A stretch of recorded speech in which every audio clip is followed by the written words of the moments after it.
So kita tengah duduk baca Yasin. So tengah-tengah duduk ni tiba-tiba aku nampak macam ada orang berdiri dekat pintu toilet dom.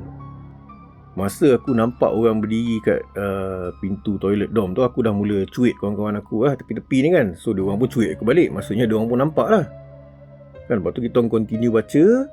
Lepas tu semakin lama, benda yang tengah berdiri dekat pintu toilet tu, dia makin ke depan. Makin ke depan. So bila dia dah ke depan, memang clear nampak itu adalah satu lelaki tua pakai jubah berjambang putih. Memang clear. Assalamualaikum dan salam sejahtera. So video kali ni aku nak sambung lah ataupun continue cerita dan juga kisah-kisah seram yang berlaku dekat sekolah aku. So ini video ni sebenarnya dah video part 3 lah, tentang cerita-cerita seram, cerita-cerita mistik yang berlaku dekat sekolah aku. So kalau ada yang belum tengok part 1 dan juga part 2, so mungkin boleh pergi tengok video part 1 dengan part 2 dulu. Dah habis tengok dua-dua tu dan boleh sambung video part 3 ni lah, supaya flow dia lebih cantik. Cerita yang aku nak kongsikan dalam video kali ni, so cerita yang pertama ni berlaku dekat aku dengan lagi 2 orang kawan aku lah. So masa ni kita orang masih duduk dekat blok A lah, iaitu Dom A4, Dom yang sama. Masa ni aku tingkatan 2 lah, form 2. So apa yang berlaku pada malam tu? Malam tu Sabtu lah. Masa tu hari Sabtu malam Ahad. Jadi Sabtu malam Ahad ni biasanya kita ni tak ada berapa banyak aktiviti lah. So ada yang study, and then ada yang lepak dekat dom lain, dekat untuk jumpa kawan-kawan kan. So kita dibenarkan lah pada waktu malam tu untuk pergi lepak dom kawan-kawan lain. And then ada kawan-kawan juga yang datang lepak dekat dom kita. Malam tu lebih kurang dalam pukul 12 lebih lah, 12 lebih dekat pukul 1 macam tu. So aku dengan lagi 2 orang kawan aku ni lepak lah dekat dom macam biasa kan. Lepak dom kita orang sendiri lah. So kita orang sembang-sembang, dengar radio. And then dalam masa yang sama kita main game lah, main kad, macam-macam game lah kita main. So katil aku ni dengan katil kawan aku ni dalam dom tu yang paling hujung lah, yang paling hujung sekali, dekat dengan tandas. So macam aku cerita sebelum ni, kita ada koridor kan, koridor dekat belakang tingkap tu. So lepas kita orang dah lepak dalam dom, and then kita cakap jom lah kita ambil angin dekat koridor tu. So koridor ni ala-ala macam balcony lah kan, kita boleh tengok bawah kan. So kita pun santai lah dekat batu tu, dekat batu tembok yang macam balcony tu. Kita orang bertiga sembang-sembang kat situ sambil ambil angin malam. Malam tu pula angin sejuk kan, angin sejuk, nyaman. So macam santai lah, kita pun lepak dekat situ sembang-sembang. Jadi tengah sembang-sembang ni, tiba-tiba kan kita punya view ni daripada koridor ni, kalau pandang ke arah depan tu, kita akan nampak kawasan padang lah. Maksudnya walaupun taklah dekat mana, tapi kita boleh nampak lah gambaran padang tu. Kita boleh nampak padang, kita boleh nampak court tenis, kita boleh nampak kompleks sukan kita orang, dan juga kita boleh nampak rumah-rumah cikgu lah. Sebab kita ada rumah-rumah cikgu yang agak dekat dengan padang sekolah kita orang.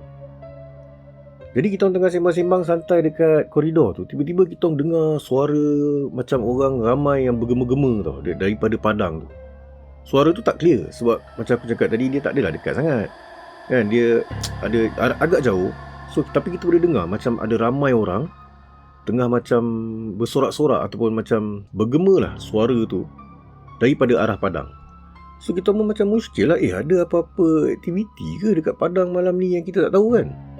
Tapi bila kita tengok daripada jauh, padang tu gelap. Tak adalah macam contoh court tenis ke, lampu menyala, ataupun dekat kawasan swimming pool tu lampu terpasang ke apa. So siapa pula buat aktiviti malam-malam gelap-gelap?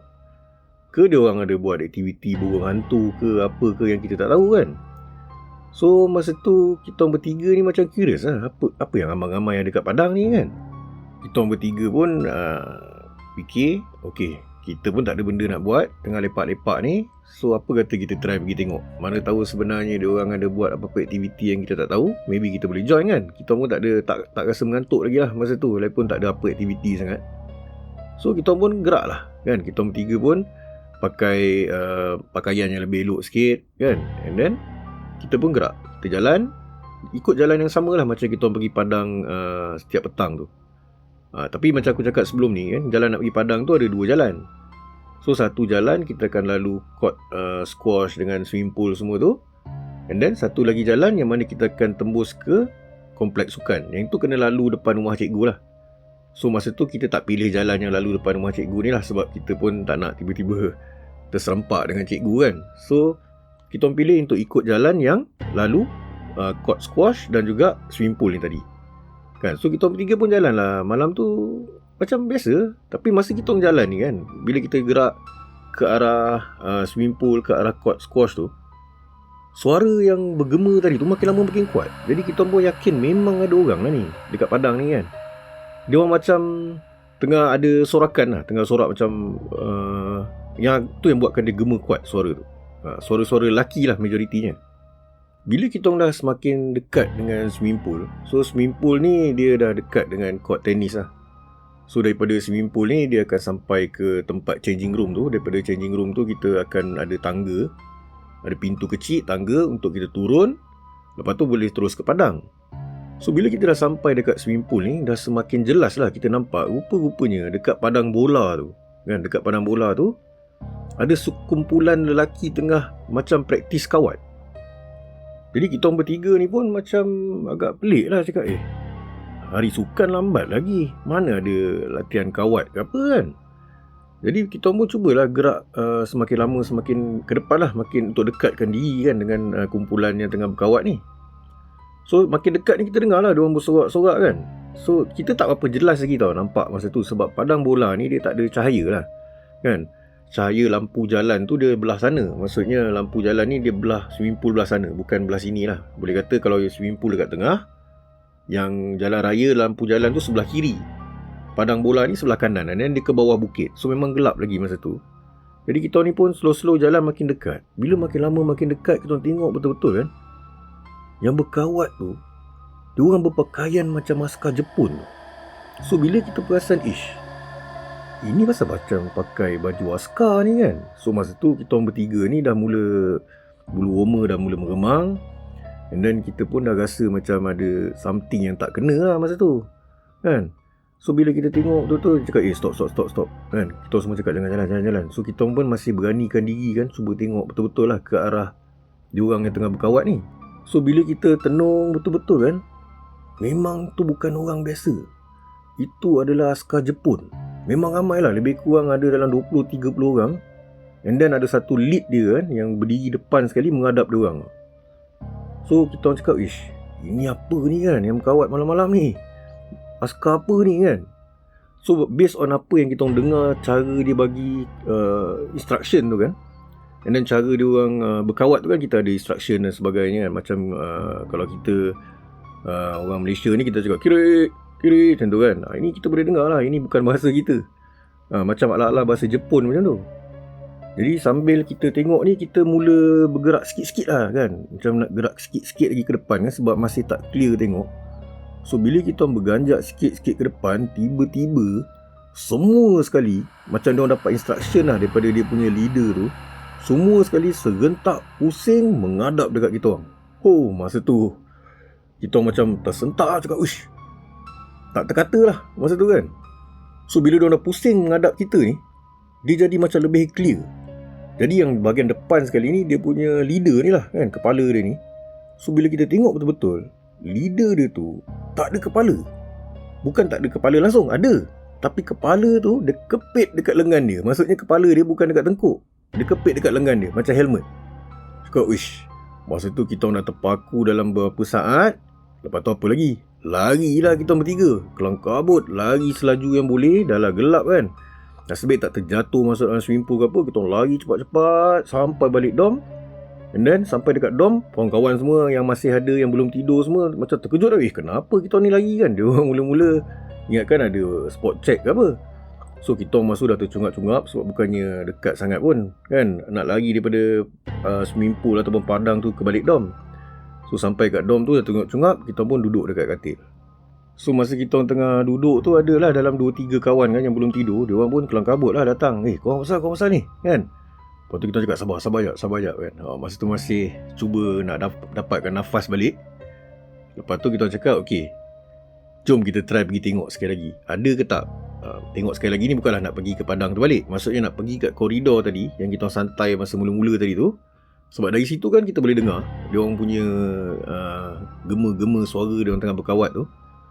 So kita pun ajak lah yang kawan kita orang lagi 3 orang ni yang tak ikut kita ni. Kita cakap, okay jom kita try pergi koridor, kita cuba dengar ada tak. Cakap, apa benda kan. Cakap, jom kita pergi. So kita pun bawa lah kan lagi 2-3 kawan ni pergi kat koridor tu. So malam tu memang luck dia orang lah, masih ada kan. Kita cakap, okay, masa dah sampai koridor, kita cakap, okay, sekarang ni diam, kau cuba dengar betul-betul. Dengar dari padang tu, kau cuba dengar ada tak suara gema-gema. So diorang pun dengar. Dia cakap, lah, diorang tengah kawat ke? Terus tahu macam orang tengah kawat. Lepas tu kita cakap lah, kita tadi dah pergi tengok, itu bukan orang, askar Jepun tengah kawat. Tu diorang cakap, wish, biar betul kan. Cakap, ya. Berlari kita orang balik kan. So start pada tu. Lepas tu ada lagi lah few budak-budak lain pun ada dengar lah malam-malam lain tu. Boleh dengar orang Jepun ataupun askar Jepun berkawat dekat padang. So besok tu masa kita pergi, bukan besok, sorry, besok tu Ahad kan. So Isnin tu bila kita pergi kelas, so benda ni jadi satu perbualan lah kan, jadi satu topik. Sampai ada salah satu cikgu kita orang terdengar. So cikgu kita ni rumah dia dekat juga dengan padang. Jadi cikgu tu gelak. Cikgu tu kata, korang baru dengar ke pasal apa ni, askar Jepun kawat dekat padang tu? Cikgu dah lama dah selalu dengar. So rupa-rupanya cikgu pun ada dengar. Jadi benda tu agak biasa lah kan. Sebab Jepun pun memang ada masuk Melaka kan. Tak silap aku tahun 1940-an macam tu lah, masa dijajah tanah Melayu ni. So mungkin adalah tu askar-askar Jepun dulu yang pernah ada base ke ataupun ada kubu diorang lah, camp diorang dekat sekolah kita orang. Okey, cerita seterusnya ni berlaku dekat tahun yang sama, dekat dom yang sama lah. Jadi apa yang berlaku malam tu, kita orang semua tidur. Masa ni memang semua tengah tidur. Sebab malam tu malam yang biasa lah, hari biasa, yang mana esok tu kita ada kelas. So biasanya kalau malam yang besok ada kelas ni, kita tak tidur lambat sangat lah kan. So malam tu kita semua tengah tidur. Jadi aku pun masa tengah tidur nyenyak kan, tiba-tiba aku dengar macam ada orang gegar pintu dom tau. Kita malam-malam bila tidur ni, kita tutup lah pintu dom, takut ada binatang-binatang pelik masuk kan. Sebab bukan tak pernah jadi. Adalah katak, paling kurang pun katak lah akan masuk dalam dom kan. So malam-malam kita tutup pintu dom. Jadi tengah aku tidur ni, tiba-tiba ada orang gegar pintu dom kan, gong gegar kuat-kuat. So memang bukan aku seorang lah terjaga, semua terjaga, hampir semua lah terjaga. Jadi kita ni semua dah terjaga ni, masing-masing terduduk lah atas katil kan. So masing-masing pandang masing-masing kan. Lepas tu jadi ada seorang senior aku lah. Sebab masa tu aku form 2, kita orang satu dom dengan form 4 dengan form 1. So ada senior aku form 4 ni, dia cakap, siapa pula ni kan. Dia pun jerit, siapa? Tu tak ada siapa menyahut kan. Lepas tu makin lama makin kuat, gedang kan. Okay, pintu dom kita orang ni, korang boleh bayang tak? Dia pintu biasa, pintu kayu tu, tapi dekat pintu tu dia ada cermin kan, ada panel cermin kan, atas bawah, yang mana kita boleh nampak orang belah luar tu. And then dekat atas pintu tu ada box exit tu lah, box keluar yang menyala tu. So kita orang cakap lah dekat senior kita orang yang duduk depan sekali kan, yang mana katil paling dekat dengan pintu dom tu. Kita orang cakap lah, bang, cuba tengok siapa kan. Lepas tu dia berdiri lah. Dia berdiri daripada katil, dia bangun daripada katil tu. Elok dia berdiri, tiba-tiba dia berundur kan. Dia berundur, makin ke belakang lah. Lepas tu dia pusing, pandang kita orang, dia cakap, jom datang dekat. So dia panggil kita orang datang dekat dengan dia lah. So dia cakap, cuba korang tengok apa ada dekat pintu tu. So kita pun tengok lah. Masa ni pintu tu masih kena gegar. Masih lagi benda tu ataupun orang tu tengah gegar pintu tu. So dia cakap, cuba kau tengok kat pintu tu. So kita pun ramai-ramai tenung lah kan, dekat panel kaca yang dekat pintu tu, yang kita boleh nampak luar tu. So dekat luar tu, yang tengah gegar pintu kita orang ni, dia, kau boleh bayang tak, dia semuanya putih, tapi muka dia hitam. Seluruhannya putih, muka dia hitam. Apa tu? Aku rasa korang semua mesti tahulah apa lagi kan. Kalau seluruhnya putih, muka hitam ni, kalau bukan gula-gula kan, orang panggil gula-gula lah. So dia tengah gegar pintu dom kita orang. So masa kita tak tahu nak buat apa, so kita ni ramai-ramai ni berhimpun ke belakang lah. Maksud sebab dia gegar dom, pintu dom belah depan. Jadi kita ni berkumpul ramai-ramai dekat belah belakang yang dekat dengan toilet tu, nak jauhkan diri. Yalah, mana tahu tiba-tiba terlepas dia masuk Kan, lepas tu dia continuously gegar lah. Dia gegar-gegarkan pintu tu. Kita orang dekat dalam dorm tu dah tak tahu nak buat apa. And then ada seorang senior kita orang ni, dia baca ayat kursi lah. So kita orang pun follow lah. Kan, follow baca ayat kursi, baca 3 kul apa semua. And then lama-lama diam. Bila dah diam ni, kita orang pun pergi dekat balik lah ke arah pintu tu kan, nak tengok kan. So makin lama kita orang pergi dekat-dekat, tengok dekat panel cermin tu, dah tak ada siapa. Kan. So kita orang pun mula slow-slow lah berani buka pintu dorm tu. So lepas kita orang buka pintu dorm tu, kita orang tengok budak-budak dorm sebelah A3 semua pun terjaga tau. Semua pun macam tak tidur kan, berdiri. And then diorang pun macam resah lah. So kita orang pun perlahan-lahan kan tengok sekeliling. And then kita orang pergi masuk dorm A3 ni. So bila kita masuk dorm A3 ni, diorang ni semua pun muka tengah panik. And then diorang tanya kita orang, "Kong pun kena gegar ke?" Diorang cakap kan. Dia cakap, ya. Bau kena gegar. Ni bau senyap. Lepas tu dia cakap, "Weh, benda tu korang tahulah benda apa kan." So budak-budak dorm sebelah ni pun nampak. So maksudnya malam tu, boleh kata kita punya dorm A3 dengan A4 ni kena serang lah. Kan? So malam tu, kita orang semua yang dah terjaga ni dah segar. Kita orang berkumpul sekejap lah dekat recreation room tu, dekat common room ni tadi. Berkumpul kat situ kejap. And then malam tu masing-masing sambung katil, tidur. So satu dorm bukannya sikit-sikit. Satu dorm masing-masing sambung katil, tidur ramai-ramai. So kes kena gegar dengan gula-gula ni, gula-gula kita panggil dia, bukan malam tu je. So besok tu kita pun masa pergi kelas, kita orang cerita lah kan, cerita dekat budak lain. So sebenarnya ada dorm lain yang kena juga benda yang sama, yang lebih kurang sama, yang mana benda ni dia gegarkan pintu. So nasib baik masing-masing dorm pintu tutup. So dia gegarkan pintu lama sikit, lepas tu dia hilang. Okay. So masa tu dah mula agak kecoh lah, pasal kita kena attack dengan benda ni kan, sebab dia gegar banyak dorm. Dan malam tu kita orang nak tidur ni ada rasa goyang jugalah kan. So malam tu, yang next day ni kan, kita decide untuk masih tidur together lah, sambung katil untuk tidur. So malam tu sebenarnya kita kena lagi, tapi kali ni dia lain sikit. So kita tengah tidur kan, semua tidur. Malam biasa juga, besok tu ada kelas. So kita tengah tidur ramai-ramai. And then aku terjaga disebabkan aku dengar macam ada bunyi hentakan dekat siling. So tengah tidur tu kita boleh dengar kat siling bunyi dup, dup, macam tu. Jadi lepas aku terjaga, aku tengok ada lagi 2-3 kawan aku terjaga juga. Tapi kita ni tak cakap apa-apa lah. Kita orang diam, kita orang dengar. So bila aku dengar, ada lebih kurang 4-5 orang dah terjaga masa tu. So bila kita dengar betul-betul, dia macam bunyi hentakan kan, daripada arah pintu tu, pintu dorm ni, dia bergerak ke belakang. Maksudnya dia bergerak ke arah toilet, dekat atas siling. Macam ada orang melompat-lompat atas siling. So masa tu dalam hati aku dah boleh teka lah, benda apa lagi kalau bukan benda semalam tu kan. Sebab dia kan memang melompat-lompat. Jadi kita boleh dengar lah bunyi hentakan dia melompat tu dekat siling tu. Dia gerak daripada kita punya pintu sampai ke toilet, lepas tu hilang kan. So bila hilang tu, kita pun mulalah berani bercakap sesama sendiri. So dia cakap, dia datang lagi lah malam ni kan. Cakap, itulah apa dia nak kan, kenapa tiba-tiba kita kena macam ni. Lepas tu tengah cakap-cakap, tiba-tiba kita dengar balik hentakan tu. Kali ni dia datang daripada toilet pula. Kan tadi dia pergi ke arah toilet, so mungkin kali ni dia nak patah balik. So dia melompat lagi, bunyi hentakan dekat siling tu, daripada toilet gerak sampai ke depan pintu dorm kita orang. And then ke arah sana, mungkin ke arah dorm sebelah lah kan. So lepas dah gerak ke arah dorm sebelah tu, dah tak ada bunyi lagi dah.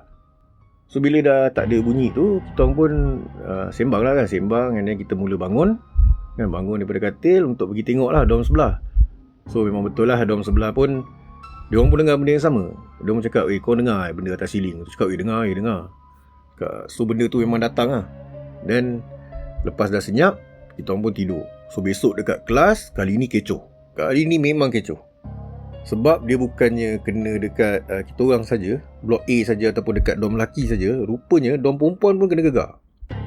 Jadi besok dekat kelas memang kecoh, sebab perempuan pun cerita benda yang sama kan. Dia orang pun pintu kena gegar dengan benda ni. And then dia orang ada dengar lah dekat atas siling duk melompat-lompat juga benda ni. So benda ni dah makin menjadi-jadi lah. Jadi kita orang pun mula cerita dekat cikgu, cerita kat ustaz apa semua. Jadi bila kita orang dekat kelas ni, ustaz ni ada panggil ustaz luar lah untuk cuba tengok-tengok dan bantu lah masa tu kan. So adalah mungkin ustaz-ustaz luar ni, dia orang datang, dia orang cuba halau ataupun cuba pagarkan sikit lah kita punya asrama dan sekolah ni. Tapi berkesan ke tidak tu tak berapa pastilah, sebab lepas tu ada je jadi benda-benda lain kan. Cuma yang gula-gula ni dia stop. Dia stop sementara. Sebab lepas-lepas tu ada juga masih ada penampakan lah. Ada yang nampak, ada yang dengar lagi pasal gula-gula ni. Korang yang tengok video ni ada pernah experience tak? Experience nampak ke, dengar ke atau terserempak dengan gula-gula ni? Kalau ada mungkin korang boleh lah komen dekat ruangan komen tu. Apa kisah yang terjadi dekat korang kan. Aku pun teringin juga nak tahu cerita-cerita orang lain. So cerita yang seterusnya ni cerita ni dia bukan jadi dekat aku lah. Dia jadi dekat kawan aku. Dia ni budak dorm lain tau. Budak dorm lain dan juga blok lain. Dia blok B kan? Dia duduk dorm B2. So yang jadi dekat dia ni dia macam ni. Kisah dia mula-mula masa tu diorang ni dah dekat lah dengan swimming competition. So sekolah aku ni dia ada sukan swimming jugalah. So siapa yang berminat untuk masuk acara renang, so kita ada acara renang ni. Dan masa tu dah dekat-dekat nak competition. So diorang ni actively petang-petang ni berlatih renang. Jadi apa yang berlaku siang tu aku tak tahulah, sebab aku ni bukan tak main lah sukan renang ni. Aku main rugby masa tu kan, main rugby, main bola. Tapi apa yang berlaku malam tu lepas dah balik sukan semua ni, tiba-tiba kita orang tengok dorm B2 ni, masa kita nak pergi ke dinner kan, kita akan lalu tau. Kita kan blok A. Blok aku ni blok A ni blok last sekali lah. Paling hujung daripada kelas. So bila kita nak pergi dining hall nak makan, kita akan lalu B dengan C ni lah. Blok B, blok C. So masa kita lalu dekat blok B ni, kita tengok nampaklah B2 ni kan ada dorm bawah. So kita nampaklah kecoh-kecoh dekat dorm B2 ni kan. Jadi kita cakap apa hal ni, kenapa dengan diorang ni. So kita pun singgah lah, sebab ada je kawan kita orang dalam dorm tu. So aku pun singgah kan, singgah tengok diorang tengah kecoh-kecoh dekat katil seorang kawan aku ni kan. So bila kita pergi tengok, kawan aku ni tengah terbaring kat atas katil tu, dia macam menggigil-gigil kan, macam orang demam lah, demam yang agak teruk kan, menggigil-gigil. Lepas tu kita tanya lagi, kenapa dengan dia ni kan. Lepas tu dia cakap, kau tak tahu cerita ke? Cakap tak tahu. Cakap kenapa? Okey, tak apa. Kejap lagi kita cerita dah cakap kan. So kita cakap lah, kenapa ni? Sekarang ni kita tengah tunggu apa? Kan? Kalau dia tak siap, kenapa tak bawa pergi sick bay? Lepas tu dia cakap, ni lain Dip. Kau tunggu je, Ustaz tengah datang. Masa tu aku pun macam terfikir lah, Ustaz tengah datang, kenapa kan? So macam aku malah nak tanya banyak, sebab dia orang pun tengah cuba tenangkan kawan aku yang kat atas katil ni lah. Jadi sementara tengah tunggu Ustaz datang ni, aku lepak lah dekat luar dorm diorang kan. So dekat luar dorm diorang ni pun masa tu kecoh lah, ada budak-budak lain semua tengah sembang-sembang. So kita pun tanya kan, aku dengan kawan-kawan aku daripada dorm A ni ataupun blok A, kita orang tanyalah, apa jadi dengan dia kan, kenapa sampai nak kena tunggu Ustaz. Lepas tu dia cakap lah, kau tak tahu cerita kan? Cakap tak tahu. Cakap petang tadi dah kecoh dah dekat swimming pool. Cakap apa hal kan, kenapa, ada apa jadi dekat swimming pool. So diorang pun cerita. Diorang cakap masa tu diorang buat macam simulation lah, race kan bukan race lah, panggil apa, tengah lumba renang ni. So masa tu diorang tengah buat simulation ataupun practice lah untuk lumba renang ni, acara lelaki lah.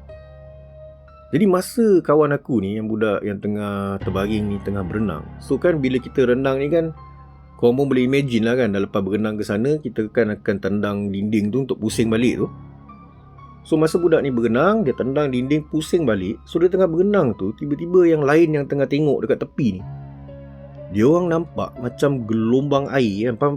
Faham tak? Macam air kan, yang dia dah berkepul-kepul jadi satu gelombang, tapi bentuk dia macam manusia, dia orang cakap. So gelombang air yang bentuk macam manusia ni tengah berenang belakang kawan aku ni tadi. Dia macam kejar lah. So diorang yang nampak ni, diorang macam agak tergamam lah. Tapi diorang macam rasa, ni apa benda ni, bukannya macam kadang-kadang kan kita berenang kan, bila kaki kita tendang tu pun dia akan hasilkan gelombang juga kan. Tapi tu biasanya macam sikit je lah. Tapi diorang cakap kali ni memang clear. Dia bentuk macam orang, tapi dia air. Lebih kurang macam tu lah, korang boleh bayangkan tak? Dia macam orang tapi dia kepulan-kepulan air. So benda ni berenang macam tengah kejar kawan aku ni. So dia orang ni nak cuba cakap lah kat kawan aku yang tengah berenang ni, tapi tak boleh lah. Orang tu tengah berenang dalam air kan, macam mana nak dengar kan. So dia orang kocak-kocak air tu, sorak-sorak suruh berhenti. Tapi budak ni teruskan berenang. And then yang gelombang air macam orang ni tadi, makin lama makin dekat. Lepas tu dia terus macam langgar je kawan aku ni. So lepas dia langgar kawan aku ni dia terus terberhenti berenang. And then dia macam terus jatuh je dalam air, macam lemas lah. Macam dia boleh kata ala-ala pengsan lah kan. Lepas tu tenggelam. Masa dia tenggelam tu ramai-ramai masuk lah. Masuk dalam air, masuk dalam swimming pool tu, tarik dia keluar kan. So masa dia keluar tu dia macam blur, tak bercakap. So diorang kata lepas tarik dia keluar daripada swimming pool tu, dia memang tak bercakap langsung sampailah tu yang kita orang pergi jumpa dia malam tu. Langsung tak bercakap. Dia duduk menggigil-gigil, badan sejuk masa tu. So masa tu memang tak tahu lagi apa jadi kat dia. So sebab tu dia orang ni pergi panggil ustaz, nak minta ustaz datang untuk tolong tengokkan apa dah jadi dengan dia ni. Sebab memang pelik lah kan, memang pelik lah. Masa kawan aku ni cerita kat kita orang macam, wish, apa benda tu? Hantu air ke apa kan? Tu dia cakap, tak tahu lah, tapi memang nampak macam orang lah kan. Tengah kita orang sembang-sembang ni, lepas tu tiba-tiba dua ustaz kita orang datang. Sekolah aku ni ada dua ustaz lah. So dua-dua ustaz pun datang, dengan ada satu lagi cikgu dengan warden. So 4 orang lah total. So bila ustaz datang, ustaz cakap, bagus lah korang ni ramai-ramai ada kat sini. Dia kata, boleh tolong sekali, ustaz cakap kan. Lepas tu ustaz cakap, ustaz tanya kita orang lah, korang ni dah makan ke belum? Kita orang cakap belum. Kita orang sebenarnya on the way nak pergi makan lah, nak pergi dinner. Nampak kecoh-kecoh kat sini, kita orang singgah lah. So ustaz kata tak apa, ustaz dah makan. So ustaz kata dia akan teman kawan kita ni. Dia kata korang semua pergi makan dulu, lepas tu pergi maghrib. Lepas dah maghrib, datang balik. Semua datang balik ke dorm, tak payah pergi prep. Masa tu kita pun okey lah. Ramai. Masa kita ramai, dekat mungkin 30 orang macam tu, 30-40 orang juga lah kan, yang mana yang ada dekat situ lah. Jadi kita pun ikut lah ustaz cakap macam mana kan. So kita pergi makan dulu. Lepas makan kita pergi maghrib dekat surau. Lepas tu kita pun turun kan. So bila kita turun balik ke dorm dekat B2 ni, masa tu ustaz semua ada lah. Ustaz tengah cuba baca-bacakan, sapu air dekat muka dia, tapi dia masih sama kan. Lepas tu ustaz kata, okey, semua dah ada ke? Semua dah ada ke? Lepas tu kita cakap lah, dah ada lah. Boleh kata semua dah ada. Lepas tu ustaz kata, okey, sekarang ni masuk. Semua ada yasin kan, masing-masing ada yasin. Lepas tu ustaz cakap, ambil masing-masing punya yasin lah. Lepas tu tutup pintu dorm, ustaz cakap kan. So aku cakap, kejap ustaz, saya kena balik dorm lah, sebab kita orang kan bukan dorm situ. Ustaz kata tak apa, yang mana tak ada tu kongsi je kan. Kita nak cepat, ustaz cakap. Okey lah. Kita pun tutup pintu. Dia lepas dah tutup pintu dorm semua, ustaz kata, okey, jom kita duduk atas lantai. Lepas tu kita macam boleh kata agak mengelilingi sikit budak ni lah punya katil kan. So masa kita pun ketengahkan sikit katil dia kan kalau tidak rapat ke dinding, kita ketengahkan sikit. Lepas tu kita pun duduk kat bawah. Lepas tu ustaz kata, ikut ustaz baca yasin kan, ikut ustaz. So ustaz pun baca doa yang mula-mula. Lepas tu kita pun mula baca yasin lah kan, mula baca yasin ramai-ramai. So tengah kita baca yasin ramai-ramai ni, so aku duduk ni, boleh kata aku punya view ni nampak ke arah toilet. Sebab kita kan membulat macam tu kan. So ada yang view, ada yang duduk sambil tengok ke arah tingkap, ada yang duduk sambil tengok ke arah pintu dorm. So aku dengan beberapa orang kawan aku yang lain ni, kita orang duduk menghadap toilet. So masa kita tengah baca yasin ni kan dengan ustaz apa semua, so aku, yelah, kadang-kadang mata ni tengok-tengok keliling juga lah kan. Sebab kita ni kat sekolah hampir, bukan hampir lah, memang wajib lah. Setiap Khamis malam Jumaat akan ada baca yasin. So kita ni dah biasa kan, setiap minggu baca yasin. So ada part tu yang kita dah hafal lah pun kan. So kita tak adalah betul-betul tengok saja dekat surah yasin ataupun kitab yasin tu. Jadi tengah baca-baca yasin ni, aku macam tengok lah ke arah toilet tau. Toilet tu lampu tak buka. Toilet dorm lampu tak buka masa tu. So dalam dorm ni memang gelap, lampu dorm pun tak buka. Dalam gelap kita baca yasin ni. Tak adalah gelap gelita sebab lampu koridor ada kan. So kita tengah duduk baca yasin. So tengah-tengah duduk ni, tiba-tiba aku nampak macam ada orang berdiri dekat pintu toilet dorm. Masa aku nampak orang berdiri kat pintu toilet dorm tu, aku dah mula cuit kawan-kawan aku lah tepi-tepi ni kan. So diorang pun cuit aku balik. Maksudnya diorang pun nampak lah kan. Lepas tu kita continue baca. Lepas tu semakin lama, benda yang tengah berdiri dekat pintu toilet tu, dia makin ke depan. So bila dia dah ke depan, memang clear nampak itu adalah satu lelaki tua pakai jubah berjambang putih. Memang clear. So bila dia dah keluar daripada toilet tu, berdiri betul-betul depan toilet tu, So aku pun mula tunjuk lah, aku dengan kawan-kawan aku ni kan, kita orang punya tangan ni dah tunjuk ke arah toilet tu lah, macam nak bagi signal dekat ustaz masa tu. So kita orang tunjuk, ustaz pun menampak lah kan, ustaz perasan lah kita orang ramai-ramai dah tunjuk ke arah toilet tu. So ustaz ni sambil tengah baca Yasin lagi, dia pun toleh kan, dia toleh, dia pun nampak lah tu, aku rasa confirm memang dia pun nampak. So dia macam signal kita orang, so continue baca. So kita pun teruskan baca, and then orang tua tu yang tengah berdiri depan toilet tu, tiba-tiba dia pusing ke kanan. Lepas tu dia macam bukan lari lah, dia terus bergerak laju, tembus dinding. Faham tak? Dia lari, bukan lari lah, dia bukanlah macam kita kalau berlari nampak lah kan kaki tu bergerak. Tapi ni tak, dia terus gerak laju, langgar dinding, hilang. Lepas tu dinding tu bergasap. Dinding tu bergasap masa lepas dia lalu. Masa dia bergerak lalu kat dinding tu, aku dengan kawan-kawan aku ni ada jugalah yang macam memang kita orang terkejut lah kan, sampai dah ke belakang masa tu. So masa tu ustaz angkat tangan kat kita orang kan, ustaz macam cakap nak cuba bagi signal lah, relax, baca tu, teruskan baca. So kita pun teruskan baca lah, follow ustaz, baca sampai habis, sampai settle. So bila dah habis semua bacaan Yasin tu apa semua, and then ustaz pun bangun, kita pun bangun. Lepas tu ustaz cakap lah, korang semua nampak kan benda tadi tu? Kita cakap nampak ustaz, nampak. So harap-harap dia memang dah keluar lah daripada sini, tak kacau lagi dah korang ni semua, ustaz cakap kan. So kita pun macam uish, tu satu pengalaman yang memang takkan lupa sampai bila-bila lah kan. Jadi apa yang jadi dengan kawan aku ni, ustaz duduk kat sebelah katil dia, dan ustaz teruskan bacaan lah kan, teruskan baca ayat kursi, baca surah Al-Baqarah kan dekat dia untuk pulihkan semangat dia lah, kawan aku ni. So malam tu kita orang semua ni memang tak pergi prep lah. Dan ustaz pun pesan sebelum ustaz balik rumah masa tu, ustaz cakap kalau boleh dalam masa beberapa hari ni jangan tinggalkan kawan aku ni sorang-sorang. Maksudnya pastikan dia ni sentiasa berteman sampai dia betul-betul dah okey. So start pada tu, hari-hari berikutnya ni memang akan ada sentiasa ada orang lah dengan kawan aku ni yang kena ni. Maksudnya dia pergi mana-mana, pergi kelas ke, pergi prep ke, pergi surau ke, pergi mana, atau dia tinggal kat dorm ke apa ke, sentiasa ada kawan dia teman sampai dia okey. So tu antara cerita-cerita seram dan juga cerita-cerita misteri yang berlaku dekat sekolah aku. Sebenarnya ada lagi banyak sebenarnya cerita-cerita seram, cerita-cerita misteri yang berlaku dekat sekolah aku ni. So video ni pun dah agak panjang, jadi nanti kita sambung lagi cerita-cerita tentang benda-benda seram dan misteri dekat sekolah aku ni dalam video part 4. Terima kasih. Assalamualaikum.